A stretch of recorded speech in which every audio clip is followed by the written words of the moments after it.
Hello, Zuken Innovation World attendees. I'm Kyle Mortimer, project engineer at Delta Sigma Company, and everyone here is so excited to have you with us today. We have a very special presentation in store for you where we'll be showcasing how wire harness manufacturers can save both time and money using projection-based technology.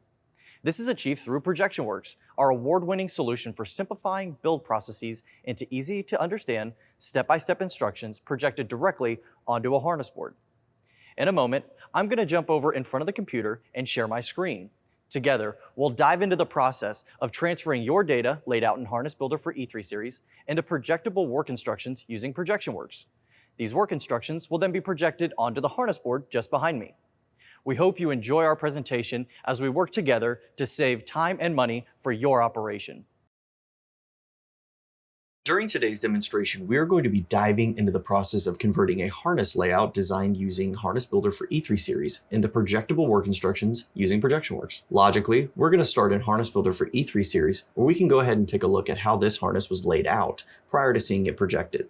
Here we have an approximately 4 foot by 8 foot harness with 8 connectors, 2 splices, in which 31 wires are going to be laid throughout. Additionally, there are tape references, wire ties, and reconfigurable board setup pieces, all with their own individual metadata properties. Now, all of this data-rich information can be exported and then imported into ProjectionWorks manuscript, where the technician's process flow and work instructions can be defined. In order to export this harness for use in ProjectionWorks, now that the bill of materials and wire table are already placed for us, what we can do is we can simply access the Harness Builder window, come over to the Export drop-down tab, come to ProjectionWorks, and simply click Export.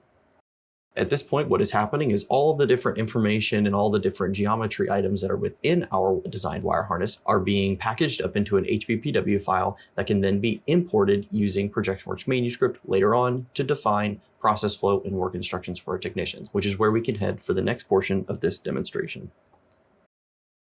So now that we have designed and built our harness using E3 Series, what we can do now is take the exported file and bring it into ProjectionWorks, specifically our manuscript program. So what we're going to do is we're just going to walk through the very basic process of importing that data into ProjectionWorks, specifically manuscript, and create some work instructions that we will later on project. So what we're going to do is first we're going to select our rule script. So what this is it's basically a macro script that will automatically build a lot of our work instructions for us as far as the work process that our technicians will go through. What we simply need to do is we need to program this prior. Generally, this is programmed with a kind of a general basic process that most of your wire harnesses are built in. That way, the manuscript software can take these 2 data points, which is just the physical harness board and the data that we had created and exported from Harness Builder, and allows us to import it all together and create these different tasks that our technicians need to do. So it's pretty basic. Like I mentioned, you import these different files and then we can create different thicknesses of lines. In this case, I'm going to use the defaults for 2 of them and going to change the wire thickness to be displaying as 0.2 of an inch. Also, what I'm going to do is I'm going to go ahead and create this wire harness name as ZIW DSC123X. So this is just going to be like a part number for my wire harness that my technicians can later on see and build. Now that I have my wire harness and all the data imported, what I like to do is just simply change the wire color to better match the color of the actual harness board that I'm going to be building on. I'm going to go ahead and save this as a magnetic harness board, because that describes the board that I'm going to be projecting on. This solution, I'm going to call it ZIW-DSC123X. That way later on I can refer to it appropriately if there are any changes. In order to get some of these images that we have to just render in, all I'm going to do is I'm just going to save it and reopen it. And just like that, there everything is. So I'm just going to check to make sure that my settings are correct. Positive Y vertical direction. Easy enough, and this is going to be in fact a 2-dimensional solution or a flat surface solution. So now that I have all of my data imported and I can see and visualize everything, we're going to look over here to the left and we can see that we have our assembly job for part number harness ZIW DSC123X, and we have the associated tasks that our technicians need to go through in order to assemble this wire harness. So most of the work has already been done for us as far as creating a process. If I needed to add any additional workflow items for my technicians, I I can simply right click and add different task types. Most of the time they'll be installation tasks, but for now we're going to say that this is going to be sufficient.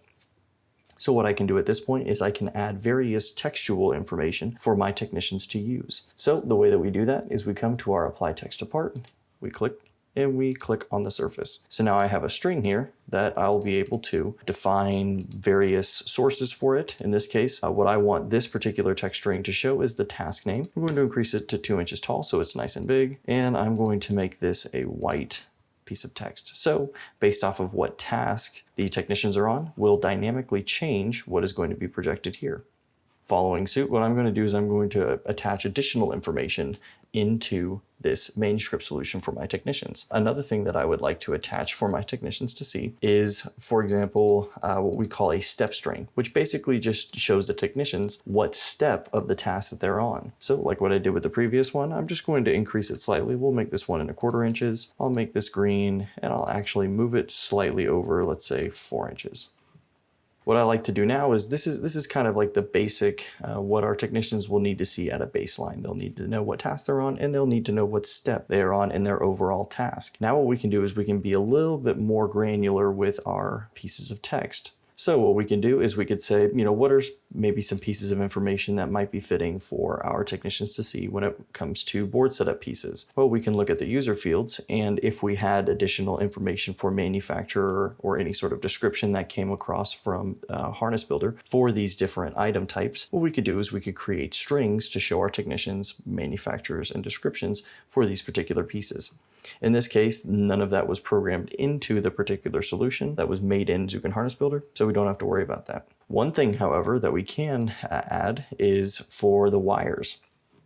So when we look at the wires, there's a lot of different user field metadata information that came across from Harness Builder. We have important information like the color, the gauge, maybe the signal, but we also have item number like for the bill of materials, and connector 1 pin and connector 2 pin, in other words, starting and stopping position. So what I'm going to do is I'm going to change this setting to just import basically this string just to this one particular task, and I'm going to make it so that based off of what wire is projecting, these textual pieces will change accordingly. So if I take this string, and I'm going to say this is a user field, and I'm going to have this user field projecting the color that the wire should be. I'm going to simply click another string here, and I'm going to define this as an additional user field to maybe say where it is going to start and where it is going to stop. So I can simply just do where it's going to stop and where it's going to start, and we'll do one more, and we will display the gauge of the wire. So very easy to select where you want to place text, what text you want to place, what color, size, all of that. It's very, very easy for a technician to look at this and see exactly what they need to be doing whenever they're on the surface. The engineering and planning is going to provide them all the information that they need to be extraordinarily successful at their job. Now, something that we can also give to our technicians is more static information text. So if there was something that your technicians needed to know, then what we could do is we could just apply text to part here, and we can say that this is some static information that after you finish doing something, then you need to do something else. So we'll just say that this is just some example information. Now what happens with this is that it's going to be textual information that will always be projecting. So I'm going to make sure that this is, I'll make it stay yellow in this case. I'll make it go to a bit too. So this is just example information that our technicians will be able to see at all times that will not be dynamically changing.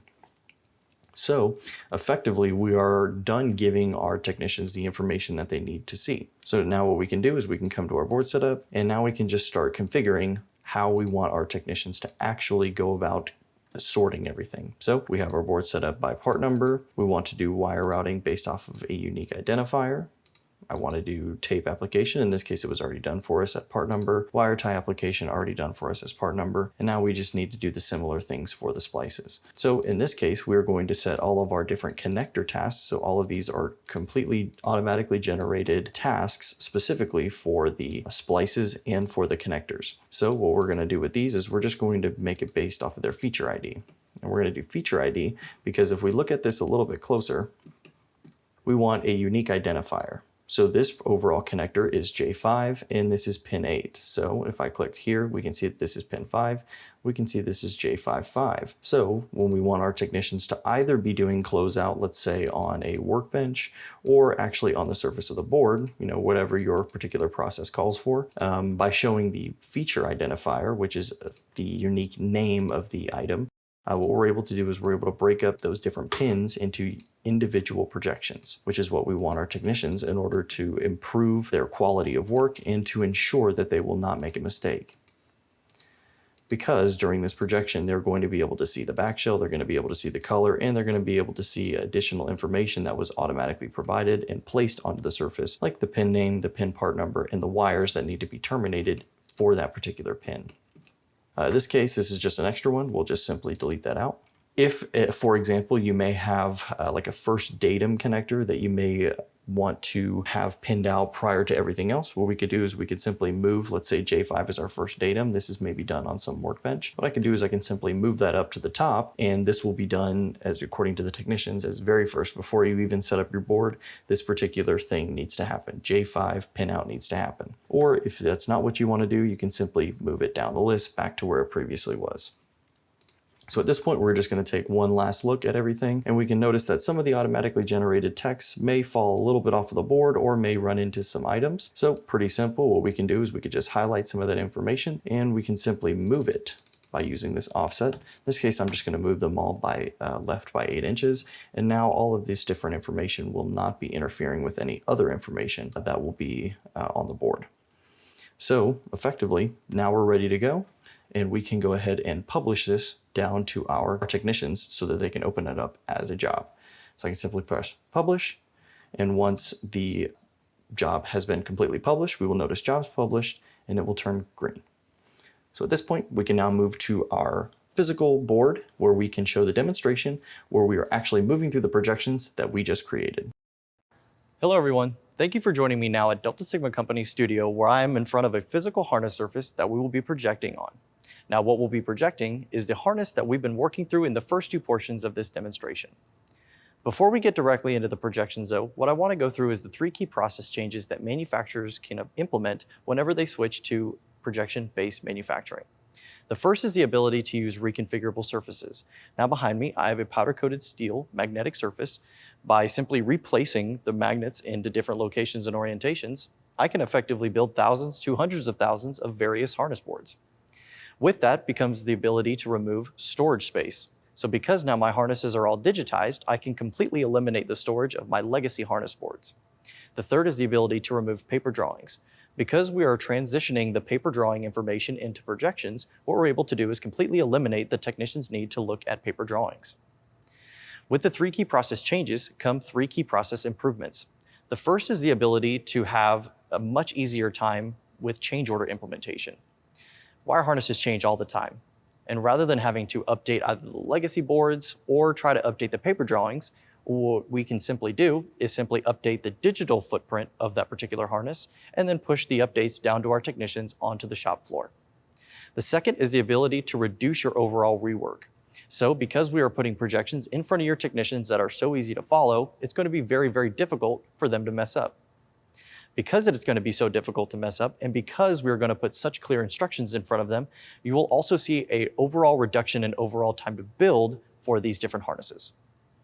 With that, let's get into the projections. So behind me as a technician, I can see very clearly that my task is to set up my board. I can also see very clearly that I need to be placing PBSC1-X in a quantity of 8. I can also see the exact locations and orientations that these different magnets need to be set up at. So simply following the instructions that are presented in front of me and all of the different visual cues, what I can do is I can take the final 3 PBSC1-X spring breakouts, and I can use the projection to very quickly and efficiently place all of them in their appropriate locations. Now that I have completed the PBSC1-X component, what I can do is I can move on to the very next step in my board setup task. Now the way that I can do that is a couple different ways. One, I can come over to my controller station and I can simply press down on the keyboard. I can also use a ProjectionWorks programmable remote, or I could scan barcodes that will automatically change the projection based off of what I just scanned. So in front of me, I have 3 different bins, all of which have different pieces that I need to configure this particular harness. By simply scanning the barcode, what I'm able to do is automatically change the projection to match the exact bin that I just scanned. So I scanned bin QB-RAR 3/4 inch -X, and the projection automatically changed, so I knew exactly how many to grab from that bin, and I can follow the projection to show the exact locations and orientations that these pieces needed to be installed at. Finally, we can use the ProjectionWorks remote to move through to our very next step, as we will see here. So by simply pressing the button here, I'm able to move to my very next projection. In this case, this is QB-RAR 1 1/4. So again, just like what I did with all of the other pieces, I'm simply going to use the projection to show me the exact location and orientation of all of these different pieces. Very easy, just like that. Now that I have completed overall my board setup, I am now ready to actually start building this wire harness.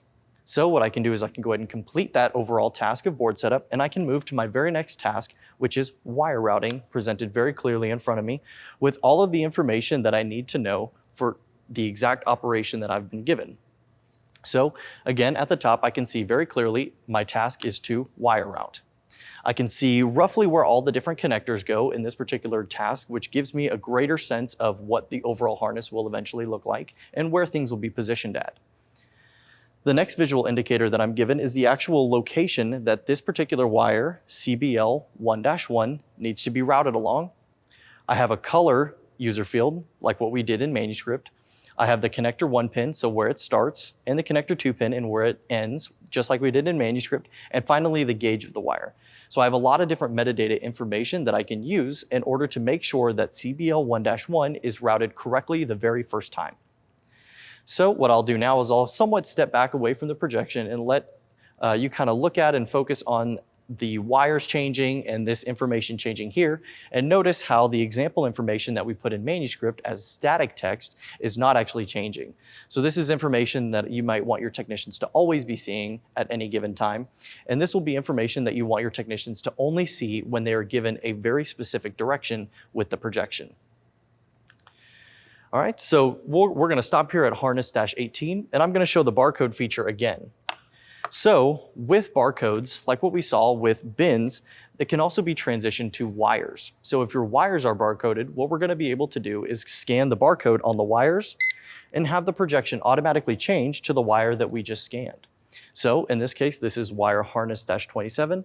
I scanned its corresponding barcode, and now I'm gonna be very easily able to follow the projection along the very clearly white highlighted path from start to finish.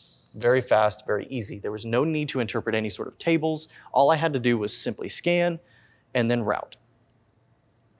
So similarly, we'll follow this along after I complete this overall task. We'll follow this along with tape application.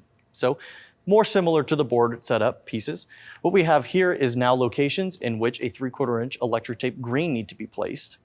As I move through, I can now see my 3/4 inch electric tape yellow placements. In this case, there's a quantity of 6 that I can very clearly see needs to be aligned to.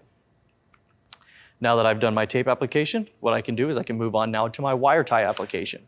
In this case, I have part number CT242, quantity 7. Again, very, very clearly, easily for me to see up on the surface. Moving through, now we have CT259, quantity 30. That will be going all along this path. Again, each individual location is very, very easy for me to see as a technician, and there's almost no way that I can miss all of it.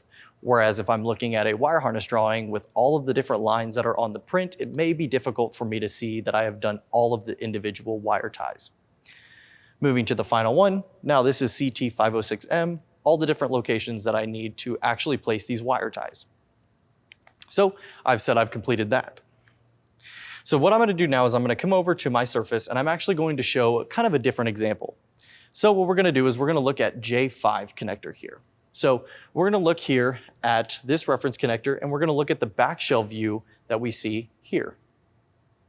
So we have a couple different pieces of information that we are presenting our technicians at this point.